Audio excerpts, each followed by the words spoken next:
नमस्कार, स्वागत है आपका इंडिया न्यूज़ 28 में। आइए बात करते हैं तमिलनाडु की कुछ खास खबरों की। तमिलनाडु के त्रिची सरकार आदिम द्रविड़ कल्याण गर्ल्स हायर सेकेंडरी स्कूल में कार्यक्रम।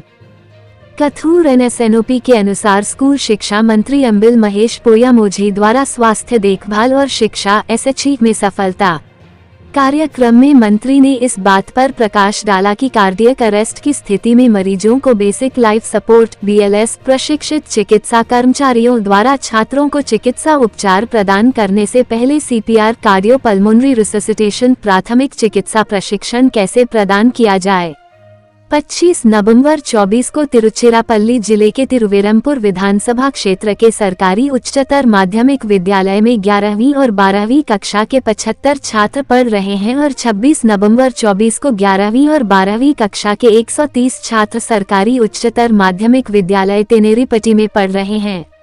28 नवंबर 24 और 29 नवंबर 24 को 11वीं और 12वीं कक्षा के 320 विद्यार्थियों को शासकीय आदि द्रविड़ कल्याण कन्या उच्चतर माध्यमिक विद्यालय कटोर पकुरिची में प्रशिक्षण दिया गया। इस प्रशिक्षण में विद्यार्थियों ने उत्साहपूर्वक भाग लिया और सीपीआर प्राथमिक चिकित्सा के बारे में जागरूकता प्राप्त की। श्रीमती द्वारा सीपीआर कार्डियोपल्मोनरी रिससिटेशन प्राथमिक चिकित्सा प्रशिक्षण। आरती राजेंद्रन प्रबंधक राष्ट्रीय स्वास्थ्य देखभाल यूके। श्री अरुण स्टीफन जयसिंह शैक्षिकी सेवा विशेषज्ञ लाडल वरिष्ठ क्षेत्रीय प्रबंधक लाडल ने अच्छा संचालन किया। ये घटना तिरुचिरापल्ली जिला प्राथमिक शिक्षा अधिकारी संचालन श्रीमती गो कृष्ण प्रिया ने किया। कार्यक्रम में मंडल के अध्यक्ष मथिवनन और परिषद सदस्य नीलमेघ ने भाग लिया। त्रिची से जिला संवाददाता वी बालाजी की रिपोर्ट।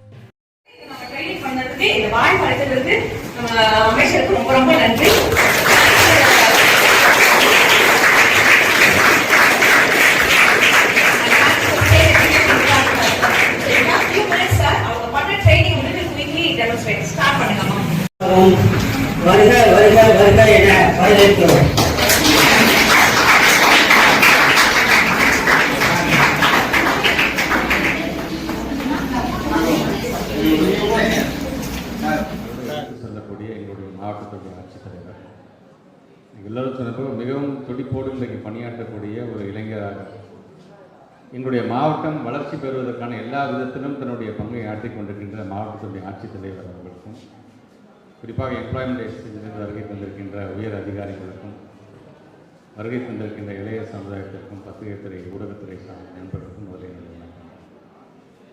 உரையாற்றி எங்களுடைய மாவட்ட ஆட்சித்தலைவர் சொன்னப்போ எப்படி நாம் அப்டேட் அவர்ஸ் அப்கிரேடேஷன் எங்கெங்கெல்லாம் நடந்து கொண்டிருக்குன்னா அதோட அவேர்னஸ் நமக்கு இருக்கிறதா, வெறுமனே நமக்கு தெரிஞ்சதுன்னா இன்ஜினியரிங் டாக்டர் பாலிடெக்னிக் ஐடி இதோட நம்முடைய வேலை முடிஞ்சதா, இதை தாண்டி என்னென்ன விதமான துறைகள் இருக்குன்னு நம்ம முதல்ல தெரிஞ்சுக்கிறோமா அப்படிங்கிறது மிக அழகாக தெளிவாக சொல்லியிருக்கோம்.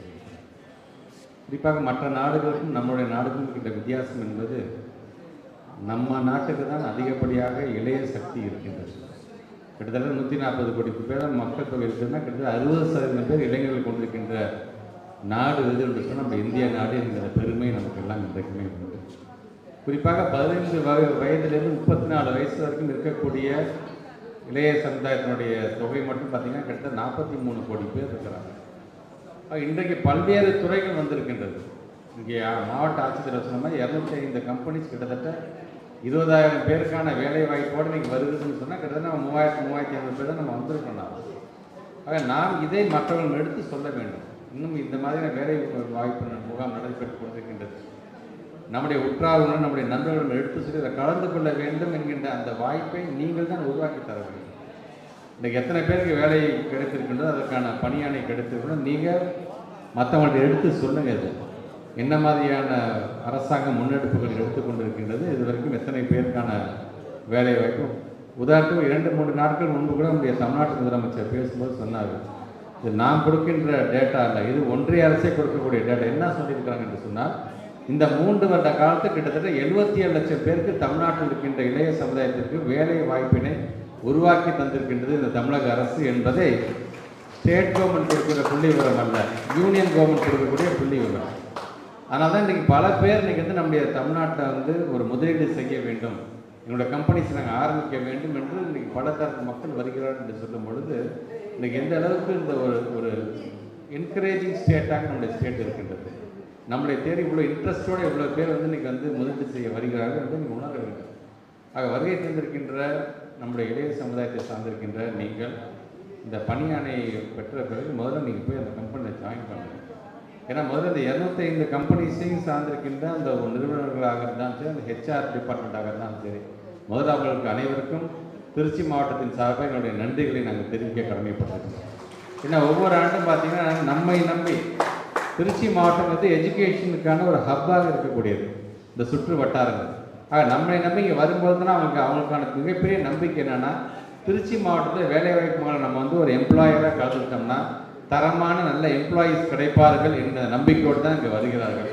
ஆக அந்த நம்பிக்கை வீண் போகாத வண்ணம் ஒவ்வொரு முறையும் நாமும் பங்கேற்று நம்முடைய இளைய சமுதாயம் நீங்கள் ஒவ்வொருவரும் இன்றைக்கி அந்த வேலையிலே உங்களுடைய முழுமையாக ஈடுபட்டு கொண்டிருக்கிறீர்கள். திருச்சி மாவட்டத்துடைய பெருமையும் சுற்றி வட்டார பகுதியிலிருந்து நீங்கள் வந்திருந்தாலும் சரி, அந்த பெருமையை நிலைநாட்டக்கூடிய அளவுக்கு நீங்கள் வந்து உங்களை ப்ரூவ் பண்ணி காட்டுங்க. நீங்கள் அந்த கம்பெனி வளர்கிறது என்று சொன்னால் அது என்னால் தான் வளர்ந்தது, நான் இந்த மாவட்டத்தை சார்ந்த இந்த பெருமையை தேடித்தரக்கூடியவர்களாக நீங்கள் ஒவ்வொருவரும் இருந்தாக வேண்டும் என்பதற்காகத்தான் இன்றைக்கு நாங்கள் தொடர்ந்து முதல் முறையாக எங்களுடைய அன்பில் அறக்கட்டளை வேலைவாய்ப்பு முகாமை தொடர்ந்து ஒவ்வொரு ஆண்டும் நடத்துகிறது என்று சொன்னாலும் முதல் முறையாக அரசாங்கத்தோடு சேர்ந்து இன்றைக்கு நாங்களும் இதில் இணைந்திருக்கிறோம் என்பதை எங்களுக்கான ஒரு பெருமையாக நான் கருதுகின்றேன். ஆக வருகை தந்திருக்கிற பணியாணையை பெற்ற பிறகு இது இன்றைக்கி உங்களுடைய ஒரு வாழ்க்கையில் ஒரு மிகப்பெரிய ஒரு முக்கியமான நாள்.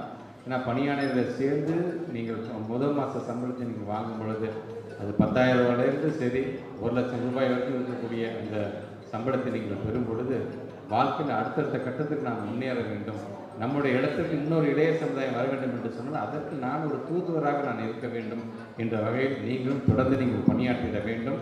இன்றைக்கு இருக்கின்ற நாட்டினுடைய அந்த ட்ரெண்டுக்கு தகுந்தாப்புல, டெக்னாலஜியோட ட்ரெண்டுக்கு தகுந்தாப்புல நீங்கள் உங்களை புதுப்பிச்சு கொண்டே இருக்க வேண்டும். நீங்கள் அதனால தான் கலெக்டர் சார் சொன்னால் நம்ம இந்த கம்பெனி வந்து இது என்னோடய சொத்துப்பா, இந்த பையன் இந்த பொண்ணு இந்த பையன்னு இருக்கனால நான் பயப்பட தேவையே இல்லை, என் கம்பெனி நான் அடுத்த உயரத்துக்கு போகும் என்கின்ற நம்பிக்கையை தர வேண்டியது யாரிடம் இருக்குது என்று சொன்னால் உங்களிடம்தான் இருக்கின்றது. ஆக தொடர்ந்து நல்ல விதத்தில் பணியாற்றுங்கள். அடுத்து வருகின்ற உங்களுடைய தம்பிகள், உங்களுடைய தங்கைகள், உங்களுடைய நண்பர்களுக்கு நீங்கள் ஒரு நல்ல ஒரு வழிகாட்டியாக இருங்கள். அப்படி வழிகாட்டியாக இருக்கக்கூடியதற்கு ஒரு நல்ல நாளாக இந்த நாள் உங்களுக்கெல்லாம் அமையட்டும் என்று சொல்லி உங்களுக்கும் அனைத்து கம்பெனிஸை சார்ந்த ஹெச்ஆர் டிபார்ட்மெண்ட்டுக்கும் என்னுடைய வாழ்த்துக்களையும் பாராட்டுகளையும் தெரிவித்து இந்த உரையை நிறைவு செய்கிறேன். நன்றி.